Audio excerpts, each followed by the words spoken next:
भारत के 18 राज्यों में आने वाला है खजाना। जानेंगे ऐसा क्यों कहा जा रहा है। तो वहीं दूसरी तरफ कौन है ब्रिटेन के नए विदेश मंत्री डॉक्टर एस जयशंकर के दोस्त और क्या भारत के लिए है उनके पास खास। जियोपॉलिटिक्स में बहुत कुछ चल रहा है, जानने को मिलेगा बहुत कुछ। आइए जानते हैं इन खबरों को विस्तार से। ब्रिटेन के नव नियुक्त प्रधानमंत्री कीर स्टारमर ने आम चुनाव जीतने के बाद लेबर पार्टी की सरकार बनाने की प्रक्रिया शुरू करते हुए शुक्रवार को डेविड लेमी को विदेश मंत्री नियुक्त किया। भारत के साथ मजबूत द्विपक्षीय संबंधों के पैरोकार और विदेश मंत्री जयशंकर को मित्र बताने वाले लेमी ने पिछले सप्ताह लंदन में इंडिया ग्लोबल फोरम में कहा था कि यदि चुनाव में लेबर पार्टी सत्ता में आती है तो वो अपने कार्यकाल के पहले महीने के भीतर भारत का दौरा करने का इरादा रखते हैं। जयशंकर ने लेमी को ब्रिटेन का विदेश मंत्री बनाए जाने पर बधाई दी। भारतीय विदेश मंत्री जयशंकर ने एक्स पर लिखा कि हमारी भागीदारी जारी रहने और भारत ब्रिटेन व्यापक रणनीतिक साझेदारी को मजबूत करने की आशा है। विदेश मंत्री नियुक्त होने के बाद लेमी ने कहा कि विदेश राष्ट्रमंडल और विकास मामलों के लिए मंत्री नियुक्त किए जाना मेरे जीवन का सम्मान है। उन्होंने कहा कि दुनिया के सामने बड़ी चुनौतियां हैं, लेकिन हम ब्रिटेन की अपार ताकत के साथ उनका सामना करेंगे। हम अपनी सुरक्षा और समृद्धि के लिए ब्रिटेन को फिर से जोड़ेंगे। पिछले सप्ताह लेमी ने पूर्व प्रधानमंत्री बोरिस जॉनसन द्वारा मुक्त व्यापार समझौते के लिए निर्धारित दिवाली 2022 की समय सीमा चूक जाने का जिक्र करते हुए कहा कि कई दिवाली बिना किसी व्यापार समझौते के गुजर गई, बहुत सारे व्यवसाय इंतजार में रह गए। लेमी ने कहा था कि वित्त मंत्री निर्मला सीतारमण, वाणिज्य मंत्री पीयूष गोयल को मेरा संदेश है कि लेबर पार्टी आगे बढ़ने को तैयार है। आइए फ्री ट्रेड एग्रीमेंट करें, आगे बढ़ें। उन्होंने भारत को लेबर पार्टी के लिए एक प्राथमिकता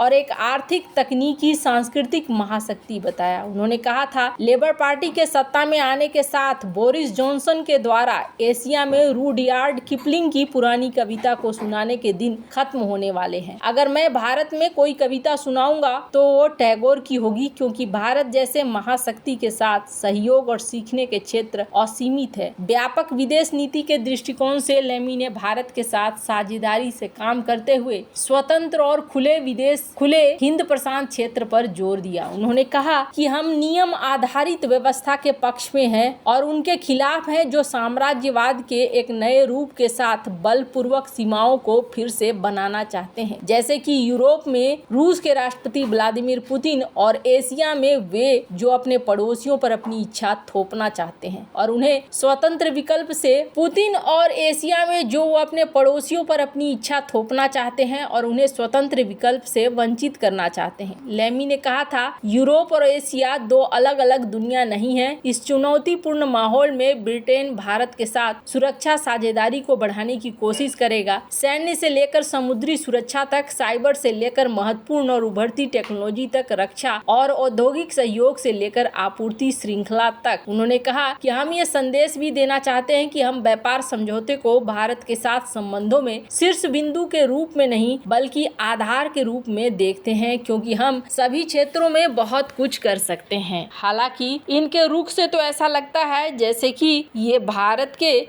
डॉक्टर एस जयशंकर से काफी प्रभावित भी हैं और कुछ उन्हीं के जैसे परिणाम लाने वाले होंगे। खैर, जहां एक तरफ ये सब कुछ हो रहा है, वहीं दूसरी तरफ क्रिसिल ने एक रिपोर्ट जारी करी है और इस रिपोर्ट में ये कहा है कि भारत के 18 राज्य करने वाले हैं बहुत ज्यादा कमाल। कहा जा रहा है कि भारत के 18 स्टेट की रेवेन्यू काफी हद तक बढ़ने वाली है, करीब 8 से 10% तक बढ़ने वाली है। फाइनेंशियल ईयर 2025 तक 38 ट्रिलियन रुपए तक बढ़ेगी इनकी इकोनॉमी। कहा जा रहा है ये जो ज्यादातर यहाँ पर ग्रोथ है वो growth healthy good and service tax यानी कि जीएसटी कलेक्शन। इसके अलावे कहा जा रहा है कि अप्रैल जून 2024 का ग्रॉस जीएसटी कलेक्शन 5.57 ट्रिलियन रहा, जबकि पिछले बार ये 5.06 ट्रिलियन था। इसके अलावे क्रिसिल ये एक्सपेक्ट कर रहा है कि लिक्योर सेल से भी अच्छा खासा रेवेन्यू आने वाला है, करीब 10% तक का रेवेन्यू आएगा। इसके अलावे कहा जा रहा है जीएसटी कलेक्शन और कई चीजें यहाँ पर बढ़ाएंगी। 17-18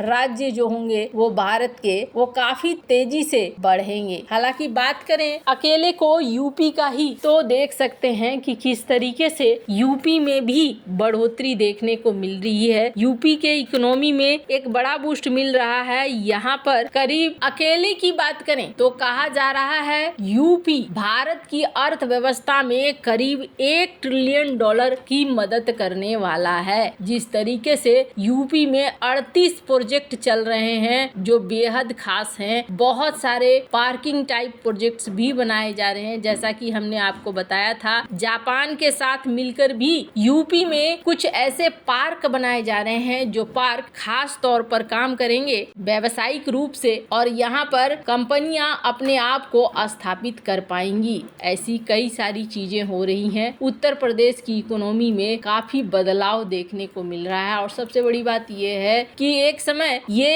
एकदम से ऐसा है जिसे कहते हैं ना पश्चिम से सूरज उगना, वो वाली चीज है। क्योंकि एसबीआई की एक रिपोर्ट देखें, यहाँ पर भी यही कहा जा रहा है कि बहुत ज्यादा बदलाव देखा जा रहा है उत्तर प्रदेश में और महाराष्ट्र में। इन दोनों ही राज्यों में देखा जा रहा है अच्छा खासा बदलाव है। कोरोना काल के बाद से इन राज्यों ने बहुत तगड़ी ग्रोथ हासिल करी है और अच्छी खासी वापसी करी है। बिजनेस की बात करें तो तमिलनाडु, उत्तर प्रदेश, महाराष्ट्र ये वो राज्य हैं भारत के जो जीएसटी फाइल करने में सबसे ज्यादा आगे दिख रहे हैं। भारतीय इकोनॉमी में इन राज्यों का बढ़ना बहुत ज्यादा जरूरी है। स्क्रीन पर आप देख सकते हैं इसमें राज्य सरकार भी काफी कुछ कर रही है। जैसे कि सबसे बड़ी मुश्किल ये थी कि यहाँ पर क्राइम रेट बहुत ज्यादा था और इसे काफी हद तक कंट्रोल किया गया है, जिसकी वजह से ये सेकेंड लार्जेस्ट इकोनॉमी तक पहुँच गई है।